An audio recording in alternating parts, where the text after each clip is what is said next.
Welcome to the Fabulous 413. I'm Kaliis Smith. And I'm Monte Belmonte. So it looks like the former president didn't get arrested today. We'll see what tomorrow brings.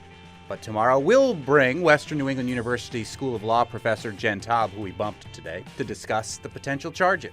Tomorrow we'll also begin our Meet the Mayors series. We'll introduce you to Holyoke Mayor Joshua Garcia. Got a question for Mayor Garcia? Email us at thefab413@nepm.org or text us 1-800-639-9120. Later on this hour, a conversation with Janet Eilber, the artistic director of the Martha Graham Dance Company, coming to UMass and UConn this weekend. She'll be joined by Ann Sauter, one of the dancers in the company. It has been a bit of a day around here in the building. Our hearts could use a pick-me-up. Maybe yours could too. So, we present to you Baby Goats! Are you going to bite me?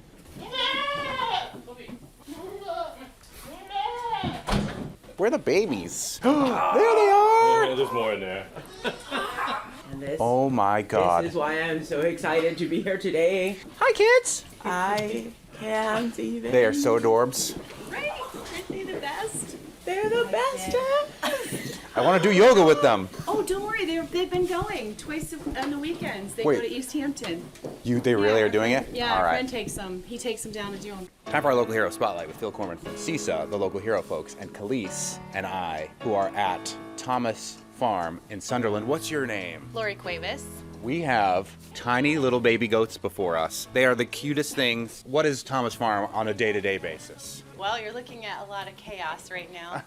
You're hanging the goats inside in the barn. Hay. Yeah. Yep. So we have about 130 goats and about 8 or 10 cows, and we're mostly cheesemakers. So we milk the goats. Blessed are you, the cheesemakers. Well, obviously, it's not meant to be taken literally. It refers to any manufacturers of dairy products. So that's what we do. That's our main focus. But we also have a really busy farm stand here. So we grow produce in the summer and flowers, and we have eggs.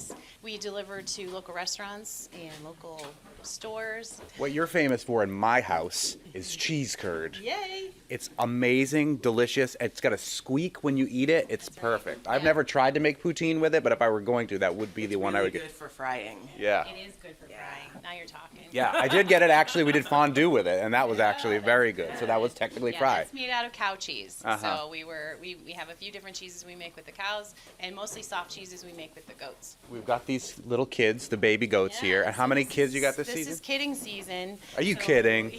No kidding. All kidding aside. Okay, we got that out of the way. Thank God. So this is going to happen again. This is going to happen the whole time. Yeah. So this is kidding season. This is our busy time of year. So goats are really neat because they're seasonal. So they actually dry off in the fall, and they'll take a couple months off, and then they begin having babies again in the spring. So this is our busy time. This is crunch time. And so far we've had 43 babies. So only Wow. 21 mothers have had kids. Should we talk about contraception? Yeah, right. I know, right? You guys Catholic like my family? Not if we're going to remain members of the fastest growing religion in the world, my boy. How many do they average per goat? So 2 to 3 babies per goat. So we still have another 65 or 70 mothers due. So you can do the goat math. And That's 200 babies. Yeah. You guys are the goat, the greatest of all Just time. under, but like. I wish you were kidding. Here we go My again. math quick. And I was kidding when I said these baby goats, I want to do yoga with them, which is like this really big hippie hipster trend to do yoga with goats. But your kids are actually doing goat yoga? Goat yoga right now. Our friends at Sage Meadow Farm, they make soap Yes. and beautiful lotions and things. And they've been taking the babies, and they actually are donating all the proceeds to charities. And they're in East Hampton. I think they're all sold out. Like they've been really popular. So we were actually this morning brainstorming, saying, "Geez, we could just do goat cuddling because that's all it really is." It's like I've been doing that this whole time. It's why I It's haven't just been goat asking cuddling. questions. It's because I just want to hug the Hug goats. them. You don't have to do any weird like contortion or anything. Like Yeah. you can just No, hold they're them just and like. Why would you do downward facing dog when you could just grab a goat in your arms and snuggle it? that's all. Do you want to see some more babies? Yes. No. Come on. This is why we came here. This is the nursery. So these guys have all These had are even tinier baby goats. We have triplets in here, but we have a whole bunch of other babies. We sell a lot of babies, so people come to get them, mostly for pets or for milking. How much are they? Well, they're... Oh, no, you don't have to tell me. I'm getting tempted here. Yeah, no, you should. You would look good with a goat. Yeah. I mean, you are the goat, so... No, I'm not. That's what I'm saying. But so we sell the babies. Some go to breeding farms, some go to be pets. A lot of times people come for two.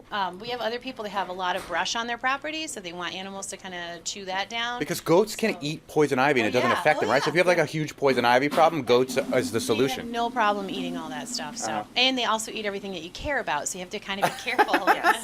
They come out in different colors. You never know what you're going to get. But it's a cool part about Nubian goats. So the Nubians are long-eared, pendulous ears. They're really affectionate. They're really loud. None of these are screaming like the screaming goat thing. Feeding them right now. Oh, okay. But do they scream like? Yeah, they have what to say to me. Like they insane as soon when as you they hear see them. me. Hey, we're over here. And for no reason, they scream it with their mouth full. So they're very affectionate and they're really nice to work with. They're really clean animals. We really like them a lot. They're physically manageable. So we've both worked with cows our whole lives, and then when you downsize and begin working with goats, it changes everything because you can actually physically move them. You know, it's kind of just a little bit of a kinder animal to work with, and they're very, very smart. And again, clean. Like the cows, they'll just poop everywhere. They don't care. Goats, no, they don't do that. They're not dirty like that. We're with Lori at Thomas Hill Farm in Sunderland. Phil Corman. So, Lori, I do know because of that amazing story you told at Field Notes, I think. Coming up at the Academy of Music in just a couple weeks. April 30th, Sunday, 2 to 4. It's a storytelling event for CISA. And you told this story about when you grew up on a dairy farm and when the cows left the farm because your parents couldn't afford to keep them. Yeah. It was a nice chance for me. I had a platform to be able to tell the story to people. And it's an older story, so it happened when I was a teenager. But it was something that's like burning still inside of me. And there was kind of a hole in me from it. And I feel like it's kind of a nationwide problem. There's a lot of farmers that are struggling, and it's continued through the years. So I felt like it was a good stage for me to kind of bring it to the surface and just explain what a charmed life I had as a child and how amazing it was to be able to grow up and be, even though I was different, it was not in a bad way. Like at first I didn't think it was great, but then I realized how special it was and how lucky I am. When you lose something like that, because we went bankrupt in the 80s, in the late 80s, that was really devastating to us. Like it was probably the worst thing that ever happened to our family, and we had to leave. We had to sell the cows, and it was a really wicked time in our lives. It changed the trajectory of where I went in my life. I went in a completely different direction. I wasn't a farmer. I was in corporate America for 20 years. I was in global marketing. I flew around the country and ran national seminars for a giant company, and I couldn't wait to get out of there. I couldn't wait every single day to just get my girl costume off and go back out in the dirt. I just couldn't wait. So it was always there. So now I used to have 5 weeks of vacation. I used to have a nice salary. I had benefits.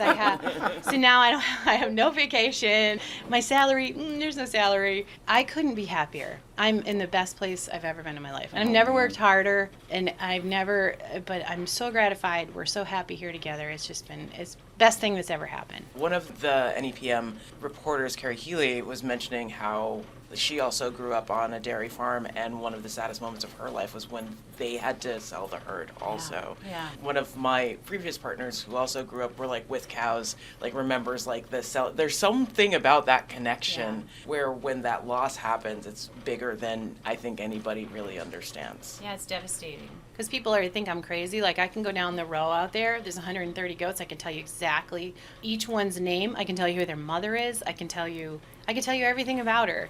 And so you become really enmeshed. Like, these are our family. Like, we're really bad at selling the old goats. Like, a lot of farms will have to call or try to. We don't. They just hang out. We had some old crusty grandmas out there. That's sweet. But they worked for us, and they did. They gave their all. They gave us babies, and they gave us milk, and they gave us happiness. And I mean, we owe it to them. So we keep them around. So we have way too many goats. The barn is bulging at the seams with goats, but we're kind of soft on them. You didn't decide to try to do a dairy farm.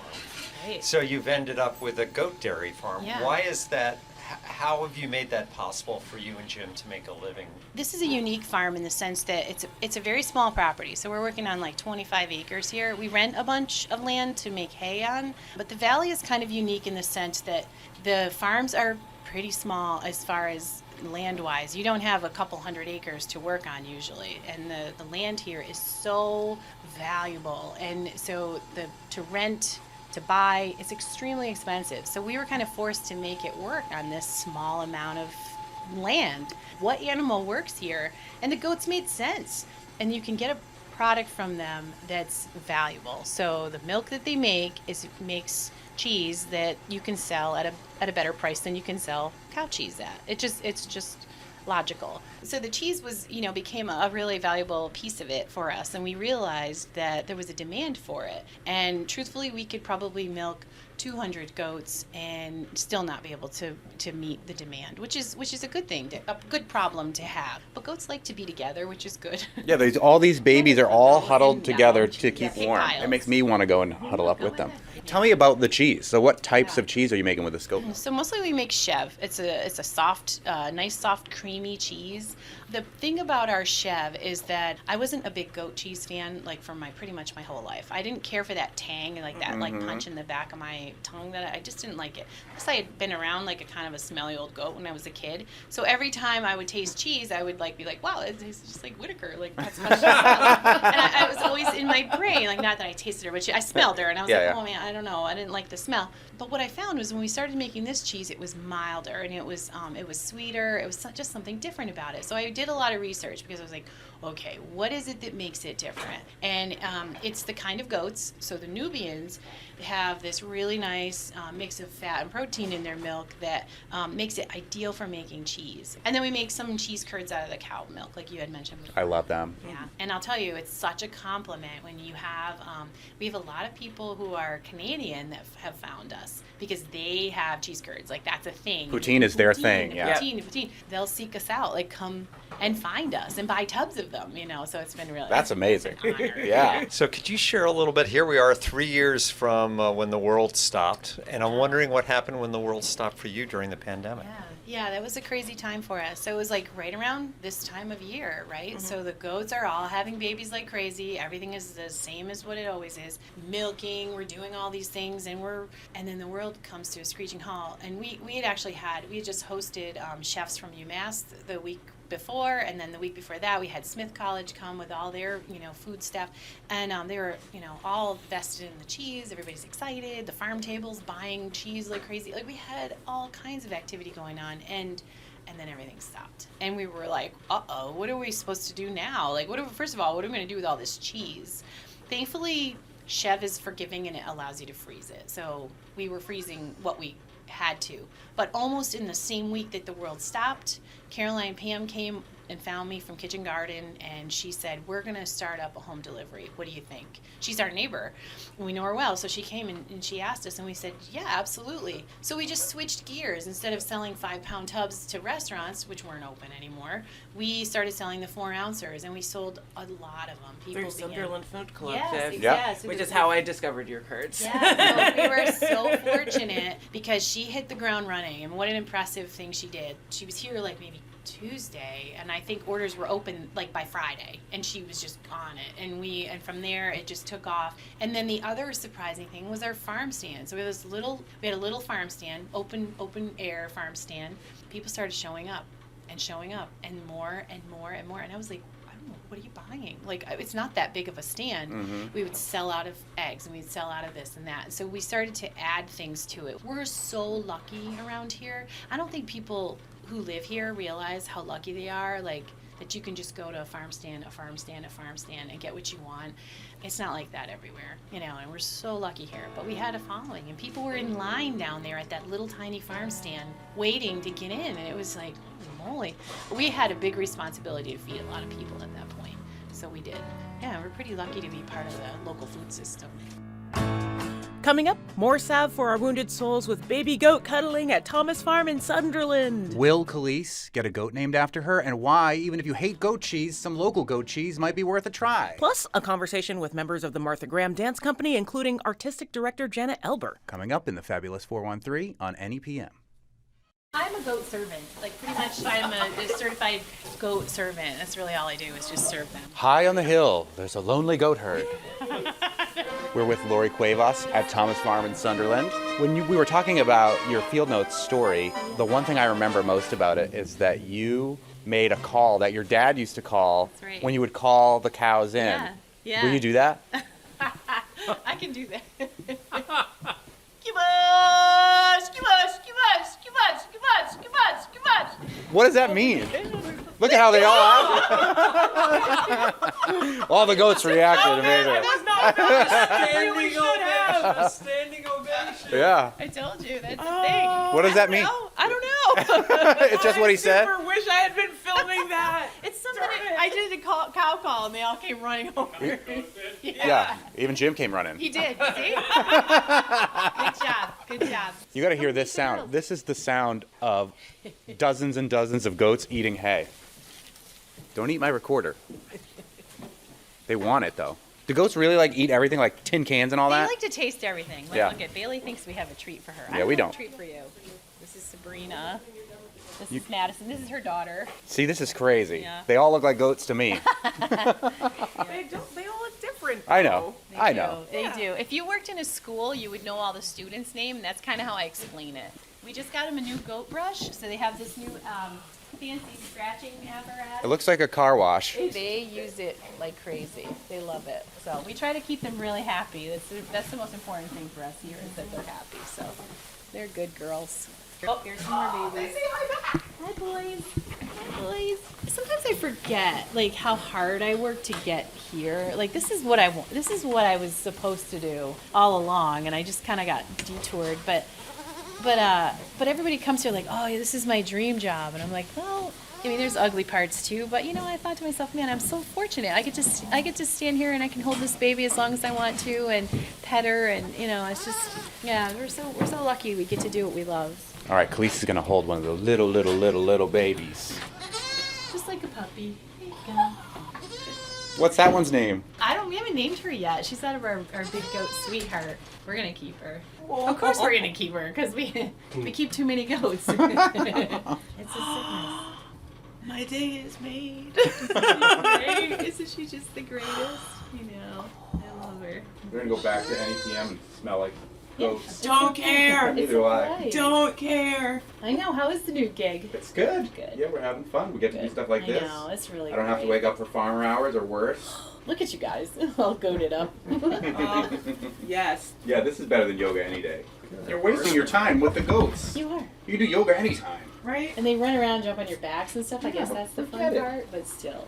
Is this where you do the milking? Yeah. Okay, I'm going to put the goat down. This is our we milk the goats, and It's pretty small. it is. For how many It's very goats you have? compact, yeah. So Jim worked around it, and he's also a welder. So first of all, he built this whole barn. Mm-hmm. Every nail, every screw that you see, that's his work. He's very humble. As you can see, you haven't hardly seen him. Yeah. He's working while I talk. He's really something. But he's extremely talented. He built this milking parlor, all welded it right in here in this room. We have 2 milking machines that we set right out here. Usually takes maybe 5 minutes per goat. It's pretty fast. You can see we keep a list here of all the moms that have had their babies and when they had them. So this will be full by the time we're done. We probably have another 65 or 70 to go. So. Wow, that's crazy. I know. Somebody pinch me. I love that you have a can of something over here that's called that's Fight Back Yeah, Teat Fight Back. Disinfectant Yes, it is. for the control of mastitis. Utter cream, Yeah, we keep all it's the- utterly all the- delightful. And then this is our milk room. So this is where we store the milk. When you go to a big farm like Maple Line Farm, you're going to see a giant tank that sticks out of the wall, thousands of gallons of milk. Well, when you go to a goat farm, you're going to see like an 85-gallon tank because the goats are, they're not the big producers like that. Kaliis, I think Lori might be naming this goat after you. I'm okay with this. There's a lot of responsibility if that happens. Yeah. Oh darn. You're the goat's goat mother for the rest of its life. Well, that's my Fairy goat TikTok mother. name, Dairy Goat Mother. Yeah, that's my thing. I got a following, so She's adorable. She's so calm. she is. She loves you. She's so happy. She's just like, I am also happy. you're my mom. They're for sale, Kaliis. Yeah, I know. City of Springfield needs a goat. All right, it's cheese tasting time. What do we got here, Lori? So we've got some fresh chev that we just made, I think yesterday. And then we have some cheese curds here from the cows. So these are just 2 of the products. And this is from yesterday. Like, this is so smooth. There's no tang to it. Like, there's no real, like, barnyard. It's like, it's still a little grassy, but not like any of the barnyard that you get from, like, other goat cheese. If you think you don't like goat cheese and you try it this fresh, I think you may change your tune. And you put a good amount on this. I usually don't, and I think I'm going to start putting a good amount on. Oh, yeah, absolutely. I recommend it. I would just eat it with a spoon. The cracker is just non-essential in my mind, that's just but a it would have been vessel, rude. but it's- So, Lori, I do need you to share a little bit about your TikTok fame. Oh, yeah. So I have accidental TikTok fame. My cousin kept saying to me, you should put some goat videos on TikTok. You should do. And I was like, listen, I can barely handle. Like, Snapchat frustrates me, So I said, all right, maybe I'll put a video on, because all I do is take videos of funny animals. So I said, okay. So I put a couple videos on, and people liked them. There was one with the goats all following me. There's like 100 goats like following me through the field.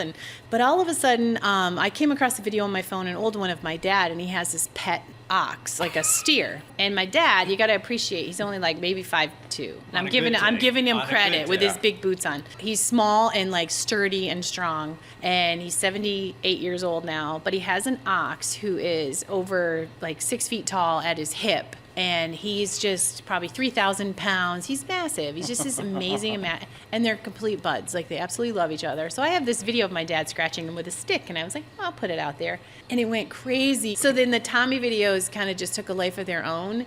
And one of them has like 15 million views. There's another with like, 13 million views. I have like almost 250,000 followers, and people are following along his whole saga. He hurt his foot, so everybody wants to know how that is. So it's unbelievable. I have all these people demanding, like, they want information. You need to come up with a merch store is what you need. I know. Well, that's what I have to do. Yeah. I think you could do I Stand with Tommy, and then you could see how tall you I are like compared that. to Tommy. I actually kind of like that. Yeah. So I'm the dairy goat mother on TikTok. I don't know if this is right, but I know some people are mildly lactose intolerant. Is Yeah. goat cheese easier for them? Yeah, so goat cheese and goat milk apparently is more digestible for a lot of people. One of the cool things about goat milk is that the cream doesn't rise to the top like you would see where you have like cream-lined milk or raw milk. You'll see where the cream, you'll have like a nice yellower cream line on top.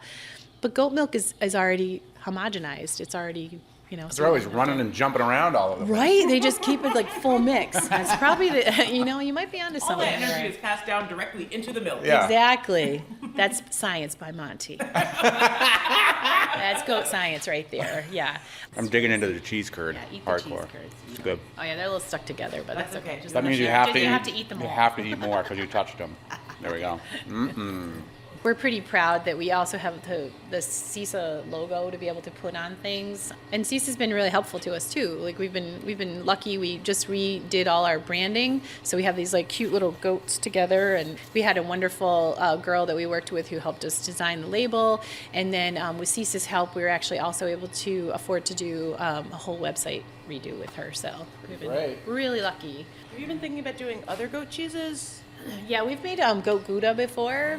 Yeah, we have done it, but the problem is the chef is in such hot demand that it takes up honestly, most like of the if we end up milking more goats, we probably will. We don't have an aging cave, so that's we have limitations here to what we can make. But when you think about making a soft cheese as opposed to a hard cheese, you're going to have to sit on that hard cheese for 3 months, 6 months, It's a an year. investment, Yeah, and then you pull it out, and you better hope that it's good. We've evolved quite a bit, but it's mostly done by hand. Like we're really like hands-on, the two of us doing it all. Then we jump in our little vehicle and deliver it all. And but we have great relationships with all our accounts. They know our faces, so we're lucky to be able to do that. The nice part about this cheese is that it's instant gratification. It was milk yesterday, and now it's cheese. Now it's today. in my belly. You know it. Yeah, and that's the freshest. Like that's our newest. Like that's the first like spring cheese this year. So we're really excited to be back on the cheese Just in wagon. time to get new cheese. Yay! Spring is here. Impeccable. I know. Impeccable timing.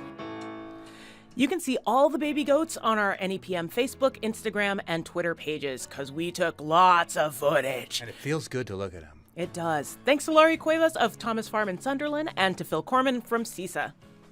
Full disclosure, CISA is an underwriter of NEPM, but that's not why we talk with them. We just love talking to farmers, and I think we should go visit Tommy, that giant ox, at some point. Yes, at some point we will, for other reasons. Yeah. But we do love cuddling goats, so we share it with you. Coming up, Janet Eilber and Ann Soder from the Martha Graham Dance Company coming to UMass and UConn this weekend. You're listening to the Fabulous 413 on NEPM.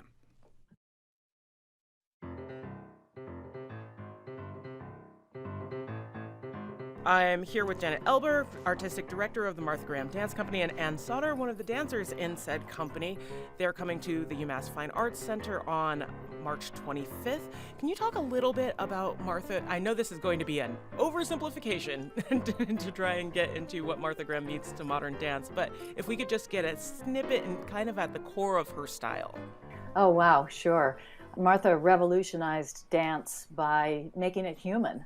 Dance in America, the turn of the century, was very escapist, fantasies, imaginary gods and goddesses from faraway lands, princesses and swans and that sort of thing. Between the wars, America had become a world power, and we needed to have our own arts. And Martha took this on in terms of dance, and she was looking for a physicality that expressed real human emotions and the challenges and struggles of existence. And she developed a style of dancing that is highly physical and emotional at the same time. How did either of you come to the company? I feel that everyone in the company has the same sentiment that Graham is a calling, both emotionally and physically, of how you connect with the work. But less abstractly, I had wonderful mentors and teachers that introduced me to the Martha Graham technique. And I was coming from a place as a teenager that I only did classical ballet. And when I entered into university at the Fordham Ailey program, I was introduced to the Graham technique and truly immediately fell in love.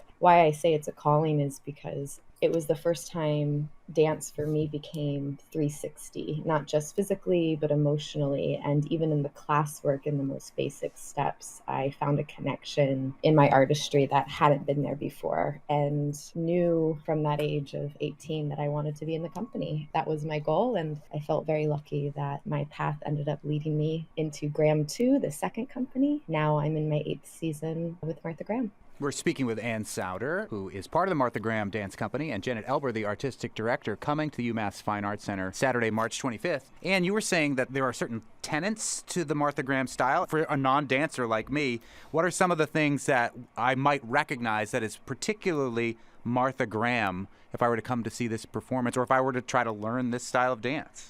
We have the basic movement of contraction and release, which comes from the breath in the body, but then manifested in the curvature of the spine. So the C curve and hollowing out of the center, and then the release, the broadening and expansion of the chest. You'll be able to see those movements quite often as our initiating forces in our dances, especially the classical Graham dances, as well as a cupped hand. And I think that's these two beautiful motifs of our fingertips and thumbs coming together to tent the knuckles of the hand at the side of the body or extended through the wrist are two very clear motifs of Graham movement that you'll see, especially in the first piece we will be performing, which is the Dark Meadow Suite. Just jumping in with Annie, Yeah.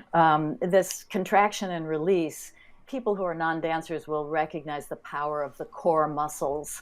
Anybody who's in sports or does Pilates or yoga, and that's really what Martha tapped into, the coiling in of energy in the contraction, and then the explosion out as the torso opens and releases energy. Also, Annie, I'd say leveraging against the floor, Absolutely. That it's really highly related to athleticism and sports. Classical ballet, the goals are anti-gravity, looking lighter than air, making it appear easy. And in Graham and the choreographers who followed her, the effort and the power was really part of what she was delivering. And our dancers are incredibly powerful and athletic, as well as expressive.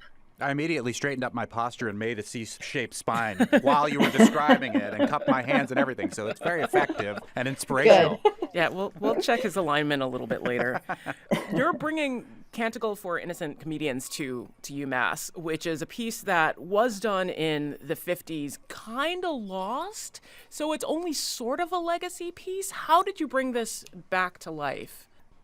Gosh, where do I start? One of the ways that we curate our legacy, the great, incredible masterworks that Martha created in the mid-century modern mode. But one of the ways we curate them is by using them as creative springboards, changing and messing with them, stealing ideas from them.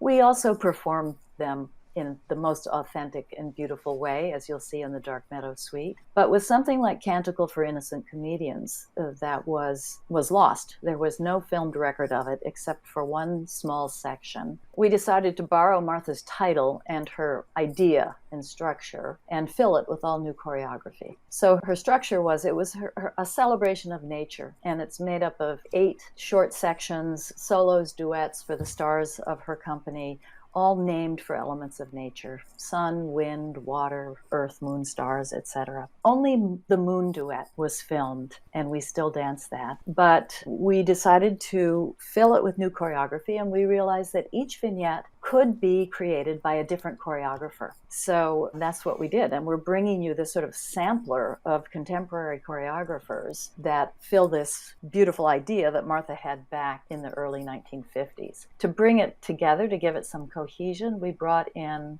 Sonia Taya, a wonderfully versatile choreographer who recently won her second Tony, I think, for choreography of Moulin Rouge. And she's created the work for the ensemble, the whole group of dancers that weave through each one of these vignettes. So it's taking an idea from long ago and just messing with it as creatively as we can. It's come together. It's quite an extraordinary piece. I'm excited to bring it to you. For either of you, because I think that both of you have danced roles that Martha danced herself, are there parts of that, rather reimagining it with your own body, where it seems hard to put yourself in those roles? Like, how do you see yourself when you're dancing as her?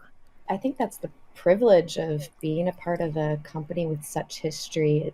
You have the weight of history on your shoulders of not just Martha, but also Janet, who's danced her roles, and then many generations beyond that. It's come now to 2023 and we're still dancing these pieces. But I believe that Martha always asked for yourself, and she honored the individual dancer in her work, even if it was her idea and her character. But I think to honor her with the most integrity is to step into it as yourself and make your choices.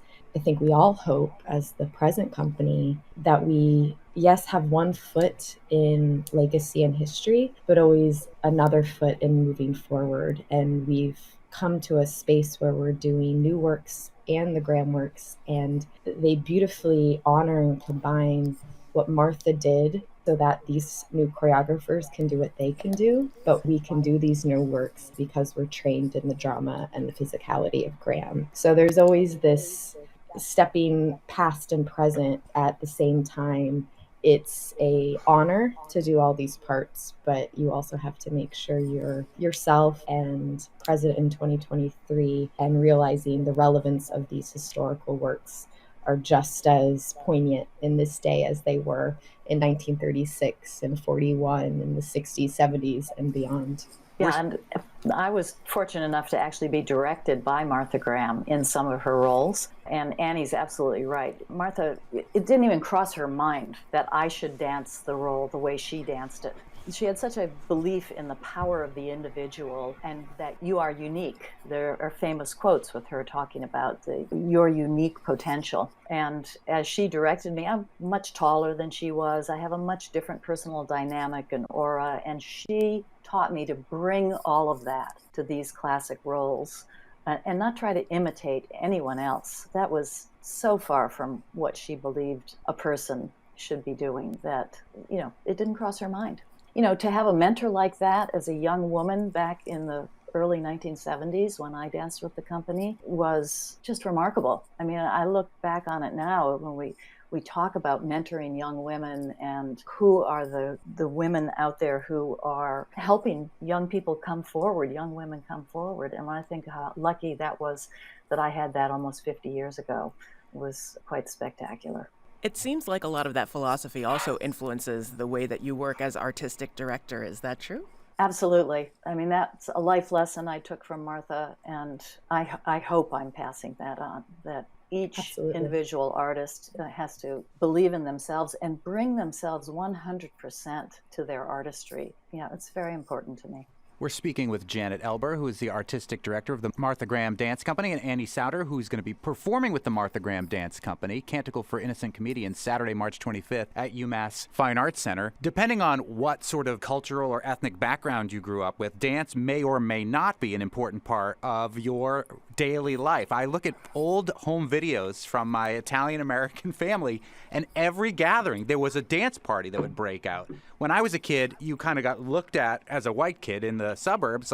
I loved to dance, but everybody would kind of look askance at me. And now we have things like TikTok, where we are creating this social media cultural dance experience. We've got the Wednesday Addams from the new version of the Netflix show Wednesday.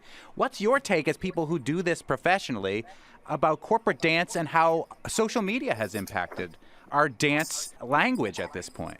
I think it's incredible. It's fabulous that this whole new interest in dance in all of its varieties has grown up, not just TikTok and social media, but the TV shows, So You Think You Can Dance and Dancing with the Stars. Right. I mean, they have brought dance to the people in a way.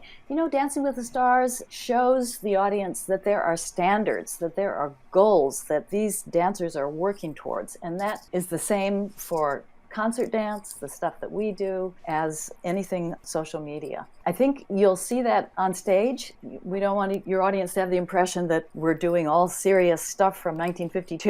Mm-hmm. The range of choreographers on our program have background in hip hop and street dance and Afro-Caribbean dance. The selection of artists that put Canticle for Innocent Comedians together is really very rangy and accessible. We should also mention that the score created for that work is by the great jazz pianist Jason Moran.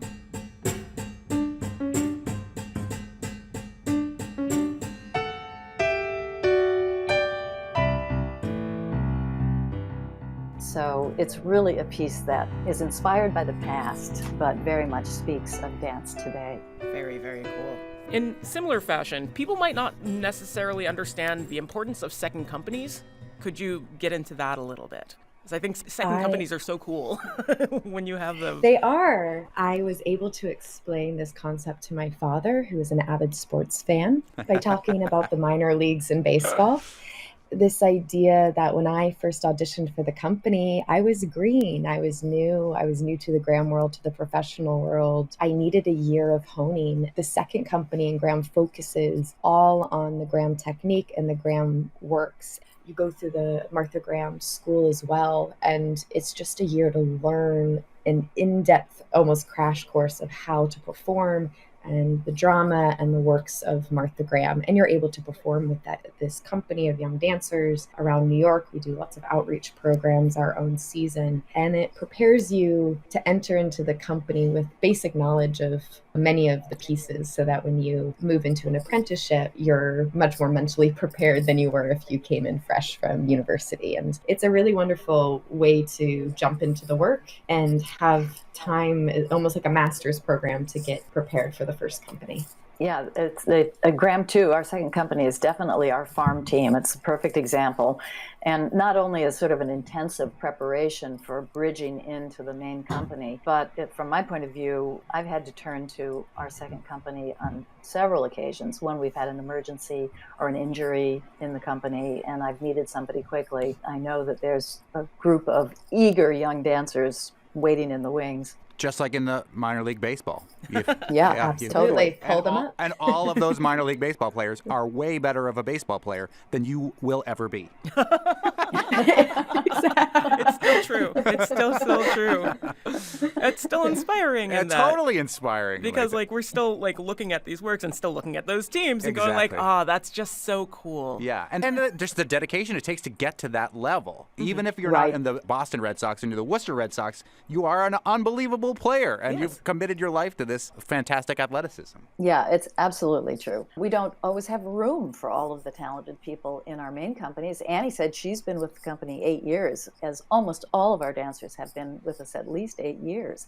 So there's not always slots and openings for me to hire everyone who has been part of our advanced school programs. But the training in Graham is so powerful. We have dancers in other companies that came out of Graham too, that have danced with the Paul Taylor Company, for example, Jose Limon, Mark Morris on Broadway. They go back to Europe and dance there. So it's not a narrow form of education and preparation. It really allows our dancers to go in almost any direction. Your current repertoire is a really good mix of older pieces and new work. What new work do you love? Oh, wow.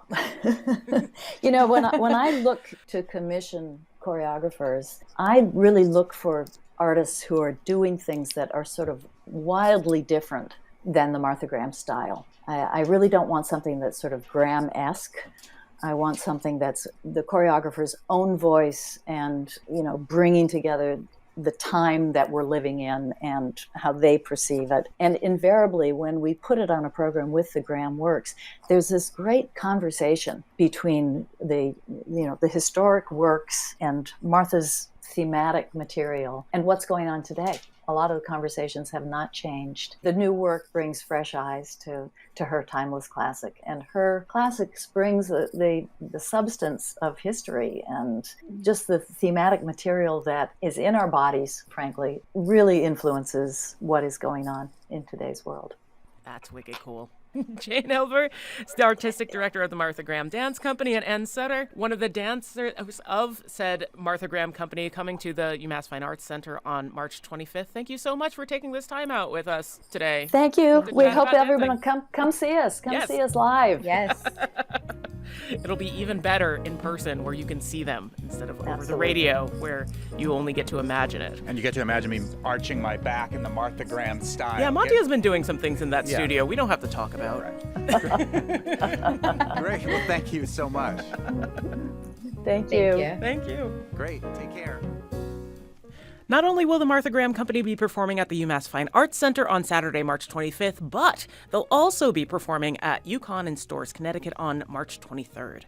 More full disclosure, UMass holds the license for WFCR. The Fine Arts Center is an underwriter, and so is UConn. But look, if we can't talk to people who support public radio, who'd be left to talk to? That's a dark road. Tomorrow we'll begin our Meet the Mayor series. We'll introduce you to Holyoke Mayor Joshua Garcia. Got a question for Mayor Garcia? You can email us at thefab413@nepm.org or text us 1-800-639-9120. Coming up, we'll dip into our mailbag. You're listening to the Fabulous 413 on NEPM.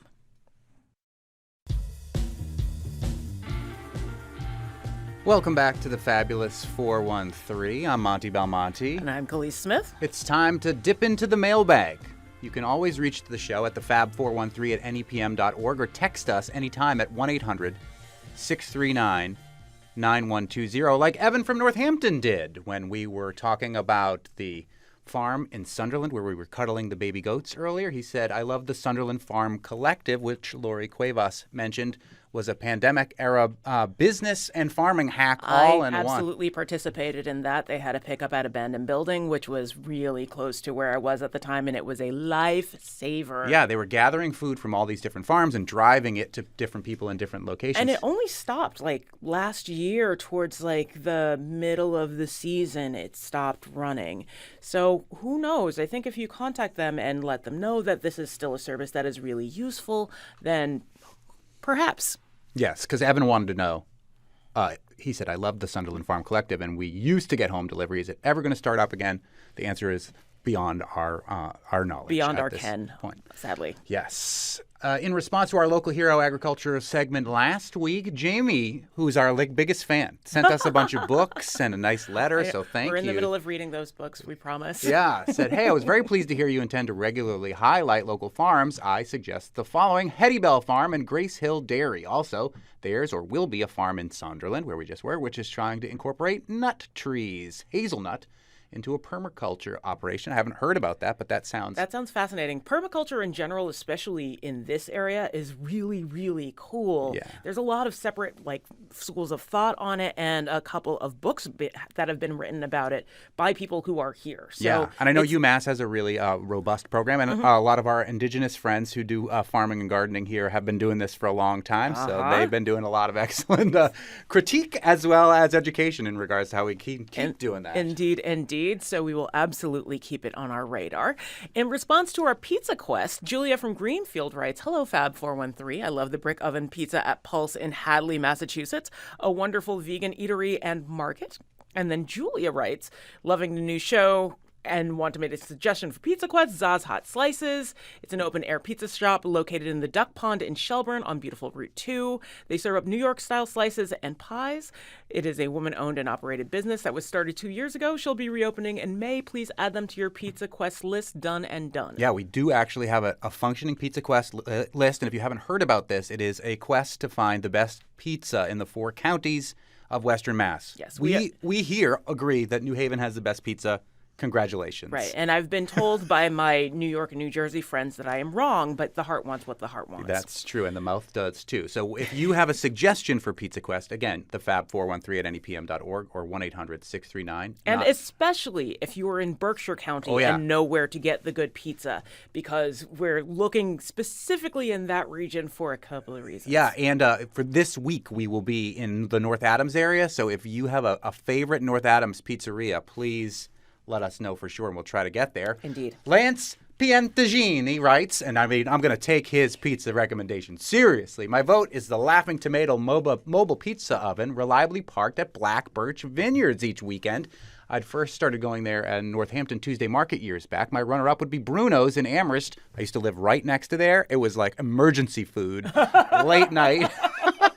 I've been going there since undergrad days in the early aughts. Sent some excellent pictures, which he did. Thank you for that. If I could eat pizza twice a day, every day, I would. And I currently have an 18-inch Pandemic Pizza Facebook photo album. It's not 18 inches. Sorry, yeah. It's 18, quote, Pandemic Pizza Facebook. I was like, 18-inch Pandemic Pizza? That's too big. No. From my 2020 and Going Cooking project, it all started when Roberto's shut down, and I had to find a weekend pizza solution. I've continued a weekly pizza night ever since with my wife, Christina, and our good friend, Kat. Here are a few pies from my collection to let you know I mean business. And those pictures were pretty serious, for sure. On one of our first episodes, we asked what you think is fabulous about the 413, and Emily Woodward in Stockbridge wrote, hello, NEPM 413. I was delighted to come across an email about this new podcast, and yes, unfortunately, my junk mail folder. Oops, I'm listening to the first episode now as I write this. But she says her family moved here from Watertown, Mass, to Stockbridge in 2021, and she's really missed another show that is very similar to ours, Boston Public Radio. We went to go observe them with Jim and Marjorie. As it's not local enough. In any event, some thoughts. Abundant access to wildlands, a vibrant and diverse community, which is surprising to some.